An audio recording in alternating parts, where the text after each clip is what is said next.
국회가 개원했습니다. 충북에서는 청주에서 당선된 야당 초선 의원이 절반인데 이들은 색깔이 분명한 의정 활동을 다짐했습니다. 충청북도가 지난해 만든 중부내륙특별법을 올해 전부 개정하겠다고 나섰습니다. 국회 협조가 필수이지만 벌써 참여하지 않겠다는 야당 의원이 나왔습니다. 5년 만에 프로야구 경기를 앞둔 청주 야구장에 부상 위험을 지적하는 목소리가 높습니다. 지금껏 170억 원을 들여 고쳤는데 전국에서 가장 열악합니다. 부동산 거래가 크게 줄고 있는 가운데 경매에 나오는 부동산은 코로나 이후 가장 많습니다. 낙찰률이 크게 떨어지고 있습니다. 네, 시청자 여러분 안녕하십니까? 계속해서 MBC 뉴스투데이 충북입니다. 제22대 국회가 어제부터 시작됐습니다. 충북 정치권은 특히 새 인물이 대거 입성했지요. 지역의 현안 해결에 얼마나 역량을 발휘할지 기대와 염려를 동시에 받고 있습니다. 이런 가운데 더불어민주당 국회의원 5명은 각각 다른 상임위에 배정됐습니다. 이병선 기자입니다. 충북 국회의원은 여야 동수였던 4년 전과 달리 여당 셋, 야당 5명으로 바뀌어 4년 임기를 시작했습니다. 특히 절반인 4명은 모두 청주에서 당선된 야당 초선들로 강단 있고 색깔이 분명한 의정 활동을 펴겠다는 각오를 밝히고 있습니다. 개혁의 여망에 따라 기성 정치인들 대신 선택받았다고 스스로 평가하는 만큼 그런 기대에 부응하겠다는 겁니다. 아주 선명하게 정치할 생각입니다. 국가가 원하는 게 뭐고 국민이 원하는 게 무엇인가를 정확히 저 나름대로 소신 있게 판단해서 그대로 행동하고 실천하겠습니다. 더불어민주당 충북 국회의원들의 상임위 배정도 마무리됐습니다. 이모선 의원은 농해수위, 이강일 정무위, 이광희 교육위, 이현희 의원은 국토위로 가게 됐고 송재봉 의원은 산업위와 운영위에 복수 배정됐습니다. 여당은 사선의 이종배 박덕흠, 재선 엄태영 의원이 중앙정치부대에서 체급을 높이려 하고 있습니다. 엄태영 의원이 충청권 유일의 당 비대위원을 맡고 있는 가운데 국회 부의장에 도전하는 박덕흠 이종배 의원은 동료 의원들을 상대로 표 확보에 나서고 있습니다. 중부 내륙 지원 특별법 개정, 충청권 광역철도 등 지역 현안과 연결된 국가정책, 입법 과제도 산적한 상황. 8명뿐인 충북 국회의원들의 정파를 떠난 협치가 어느 때보다 중요한 이유입니다. 충북도에서 그래도 이제 최다선 의원으로서 이제 제가 당선이 됐는데 그 역할을 좀 잘 하려고 하고 있습니다. 우리 충북도에 필요한 여러 가지 정책이라든가 사업을 추진해 나가려고 이런 생각을 갖고 있고. 지역 시민단체들은 22대 국회 개원에 맞춰 잇따라 입장을 발표하고 지역 소멸 대응, 지방분권 균형 발전에 힘을 모을 것을 주문했습니다. 수도권 위주의 성장 개발 규제 완화 이 부분에 대해서 적극적으로 그 정부에 대한 감시 비판을 해줬으면 좋겠다고 말씀드리고 민관정이 함께 공조 협력해야 되겠다. 한편 민주당은 2년 뒤 지방선거를 진두지휘할 신임 충북도당 위원장을 오는 8월 뽑게 되는데 이광희 의원과 이현희 의원이 출마 의사를 밝혔습니다. MBC 뉴스 이병선입니다. 그동안 상수원 보호, 백두대간 보호 때문에 규제에 묶여있던 중부 내륙권을 위해 지난해 법률이 하나 만들어졌습니다. 규제만큼 특례도 줘야 한다는 취지의 중부 내륙 특별법인데요. 그러나 실질적이고 핵심적인 혜택 조항이 거의 빠져 무늬만 특별법이라는 비판을 받고 있죠. 22대 국회가 열리면서 충청북도가 이 특별법 개정에 바로 시동을 걸었습니다. 이지현 기자가 전해드립니다. 각종 규제로 개발이 묶인 지역에 특례를 줘야 한다는 중부내륙 지원 특별법. 김용환 지사의 제안으로 정우택 전 국회 부의장이 대표 발의해 지난해 말 국회를 통과했습니다. 그런데 국가 재정 지원이나 예비 타당성 조사 면제 등 실질적인 특례 조항은 없습니다.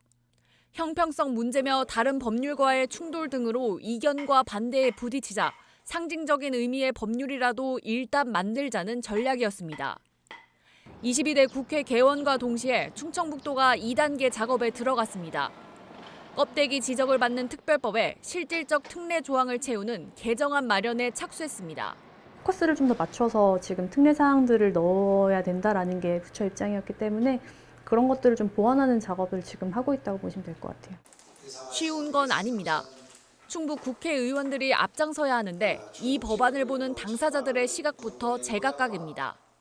충북의 22대 국회의원은 절반이 새 인물로 바뀌었습니다. 저는 일단 참여하지 않을 예정입니다. 통과된 지 5개월밖에 안 됐고요. 지금은 내용이 없지 않습니까? 환경단체의 반발도 거세질 전망입니다.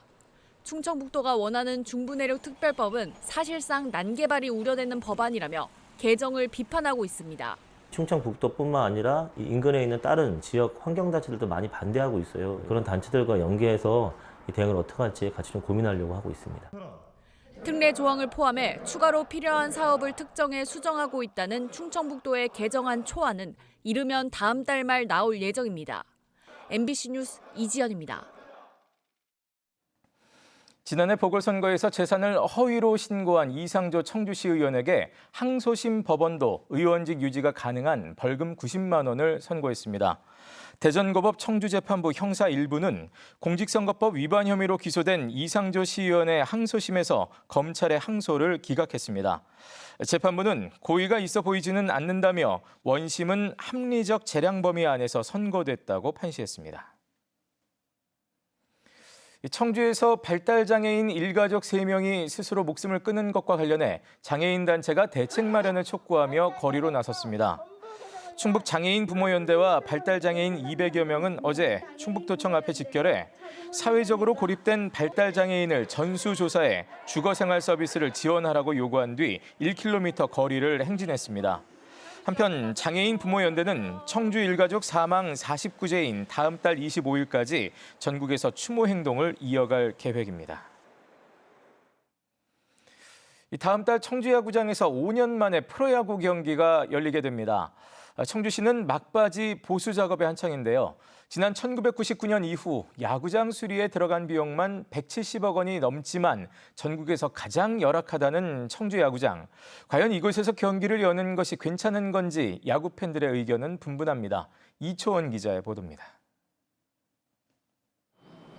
청주 야구장에 전문가들이 모여 스피커나 그물망 등 경기장 시설에 문제가 없는지 점검하고 있습니다. 지난 24일 KBO와 한화 이글스가 최종 점검 현장에서 지적한 사항을 고치기 위해서입니다. 동시에 ABS 시스템 설치도 이루어지고 있습니다. 청주시는 외야 그물망 간격 좁히기 공사를 마무리했고 마운드 흙다짐만을 남겨두고 있습니다. 청주시는 1979년 150억 원을 들여 구장을 지은 이후 올해까지 연례 행사처럼 보수 공사를 하고 있습니다. 2007년 본부석과 선수 관람객 편의시설을 세우는데 50억을 들였고 이후 인조잔디를 깔고 마운드를 다지는데 42억 등 매년 예산을 투입했습니다. 코로나19 이후 청주 야구장에서의 경기를 재개하기 위해 지난해 18억 8천만 원을 투자한 것까지 모두 합하면 1999년 이후 13번, 174억 원을 경기장 보수에 투자했습니다. 그럼에도 프로야구 구장 가운데는 전국에서 가장 열악하다는 평가를 받고 있습니다. 선수들과 야구 관람객들의 부상 위험은 가장 큰 문제입니다. 보수를 했다 하더라도 거의 활용을 안 한 상태고 잔디와 흙 사이의 어떤 그 간극 이런 것들이 타구장의 상황과 좀 다르다고 보면 불규칙 바운드도 일어날 수가 있고요. 일부 청주 팬들은 이렇게 열악한 청주 야구장에서 경기를 하는 이유를 모르겠다면서 대전구장도 충분히 가깝다고 말하고 있습니다. 입구가 좁기 때문에 굉장히 그 밀집해 있는 인파를 이동해야 되고 화장실, 편의시설, 매점, 주차 등등등 어떤 것 하나 쾌적하다고 느낄 수 있는 게 없어요. 한화 이글스 구단도 청주 야구장에 대한 부담감을 털어놨습니다. 프로구단에서 사용하는 잔디, 그라운드, 펜스 컨디션과는 차이를 보이다 보니 부상에 대한 부담이 있는 상황입니다. 또 대전구장과 동일한 수준의 상품 시급 매장 운영이 불가하고 다음 달 초 KBO와 한화 이글스의 최종 점검을 통과하면 다음 달 18일에서 20일 키움전이, 8월 20일에서 22일까지 NC전이 청주 야구장에서 열릴 예정입니다. MBC 뉴스 이초원입니다. 충청북도와 전라북도가 바이오 특화단지 선정을 위해 공동 전담팀을 구성했습니다. 김영환 충북지사와 김관영 전북지사는 어제 충북도청에서 협약식을 맺고 의료 생명 분야를 중심으로 한 충청북도와 농수산업 분야에서 기반을 다진 전라북도가 바이오 특화단지 선정을 위해 힘을 모으기로 했습니다. 충북과 전북을 비롯해 11개 자치단체가 경쟁 중인 산업통상자원부의 공모 결과는 다음 달에 발표될 예정입니다. 충주 기업도시에 첨단 소재 산업을 키우기 위한 지원 시설이 들어섭니다. 충청북도와 충주시는 오는 2028년까지 198억 원을 들여 충주 기업도시에 1000제곱미터 규모로 반도체와 2차 전지 등 첨단 소재를 고도화하기 위한 시설을 건립합니다. 이 시설은 중소, 중견기업이 첨단 소재 분야에 뛰어들 수 있도록 비용 절감과 시험 인증을 돕는 역할을 하게 됩니다. 올해 들어 경매에 나오는 부동산이 크게 늘고 있습니다. 경기 침체, 고금리까지 겹치면서 코로나 팬데믹 이후 물건이 가장 많다고 하는데 반면 찾는 사람은 없어 낙찰률은 계속 떨어지고 있습니다. 보도에 전효정 기자입니다. 664세대 규모의 아파트 단지입니다. 대단위 단지인데다 교통 접근성도 좋아 전용 면적 105제곱미터의 시세는 층수에 따라 7억에서 8억 원대로 형성되고 있습니다. 그런데 준공된 지 4년밖에 되지 않은 이 아파트가 최근 경매에 나왔습니다. 아파트도 그렇고 토지나 공장 같은 경우도 신건 개수가 조금씩 늘어나고 있는 추세입니다. 신축 아파트가 최근 들어서 조금 경매 나오는 게 조금 늘어나고 있다고 볼 수 있습니다. 실제로 올해 1월부터 4월까지 충북에서 경매에 나온 부동산 물건은 모두 2,354건. 지난해 같은 기간 1,900여 건에 비해 23% 이상 많습니다. 특히 올해 1월에는 684건, 지난달엔 680건으로 코로나19 사태로 경매 물건이 늘었던 2021년 7월 이후 가장 많습니다. 문제는 낙찰률입니다. 부동산 가격 하락으로 유찰이 거듭되면서 2년 전까지만 해도 41.3%였던 낙찰률이 22.2%까지 떨어졌습니다. 낙찰률이 20%라는 것은 그만큼 경매 물건이 쏟아짐에도 불구하고 사람들이 많이 찾지 않는다는 얘기거든요. 매수세는 관망세를 보이고 있는 상황이다. 여기에 고금리 기조와 부동산 경기 침체 속에 신규 경매 신청 건수는 계속 늘고 있어 올해 하반기에도 부동산 경매 시장이 살아나기는 어려울 것이란 전망입니다.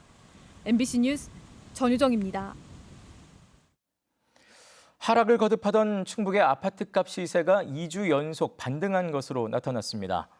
한국부동산원이 발표한 이달 넷째 주 충북의 아파트값 변동률은 전주 대비 0.01%로 셋째 주 0.05%에 이어 2주 연속 플러스 변동률을 나타냈습니다.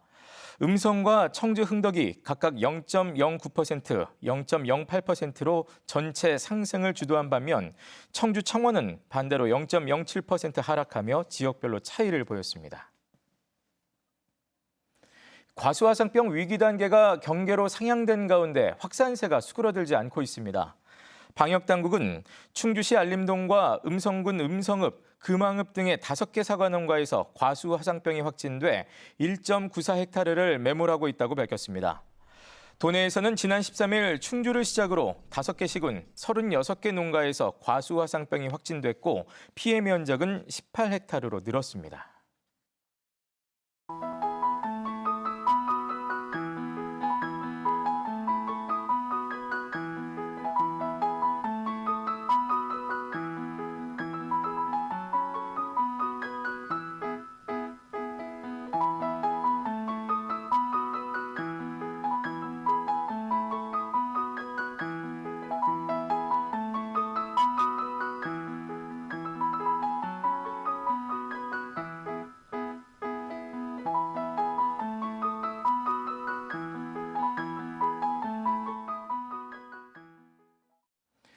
지난달 29일 진천에서 음주운전 사고를 내고 운전자 바꿔치기를 시도한 20대 남녀에 대해 법원이 영장 실질심사에서 남녀 각각에 대해 엇갈린 판단을 내놨습니다. 청주지방법원 이연경 영장전담 부장판사는 23세 남성에 대해 사안의 중대성과 도주 우려를 이유로 구속영장을 발부한 반면 실제 사고를 낸 20세 여성에 대해서는 기각했습니다. 남성이 사고 현장에서 경찰 조사를 방해한 점을 무겁게 판단한 반면 여성은 운전을 주도적으로 하지 않았고 도주 우려가 없으며 피해 변상을 위해 노력하는 점을 고려했다고 법원은 설명했습니다. 오는 7월 개원을 앞둔 단양군 보건의료원이 다음 달부터 24시간 응급실을 운영합니다. 단양 보건의료원 응급실에서는 응급의학과 전문의 2명과 공보의 3명, 간호사 8명 등으로 구성된 전담팀이 24시간 진료하며 자동 심폐소생술 장치와 구급차도 가동됩니다. 이 밖에 전체 10개 과목 중 마취통증의학과를 제외한 9개 과목이 다음 달부터 정상 진료를 시작합니다. 대형마트 의무 휴업일을 평일로 바꾼 청주 지역에서 시민 만족도가 높고 상권 활성화 효과가 있다는 평가가 나왔습니다. 산업통상자원부는 어제 청주의 한 대형마트에서 간담회를 열고 청주시의 지난 1년 평가를 볼 때 성공적으로 정착한 것 같다며 다른 지자체로 확대할 필요가 있다고 밝혔습니다. 간담회에 참석한 한 주민은 일요일에 쇼핑을 해 외출이 늘었다고 말했고 상인들은 일요일 영업이 미치는 영향이 적고 오히려 유동인구가 늘었다고 밝혔습니다. 집중호우에 대비한 재난 대응 훈련이 청주 무심천 체육공원에서 실시됐습니다. 이번 훈련에는 청주시를 비롯해 10개 기관 250여 명이 참여한 가운데 시간당 100mm의 집중호우로 청주시 전체가 침수되는 상황을 가정해 진행됐습니다. 무심천 범람으로 사직동 일대가 침수되고 저수지 붕괴와 중학교 침수 등 재난이 잇따르는 가정 상황에서 초기 대응과 주민 대피, 응급 복구 등에 대한 점검이 이루어졌습니다.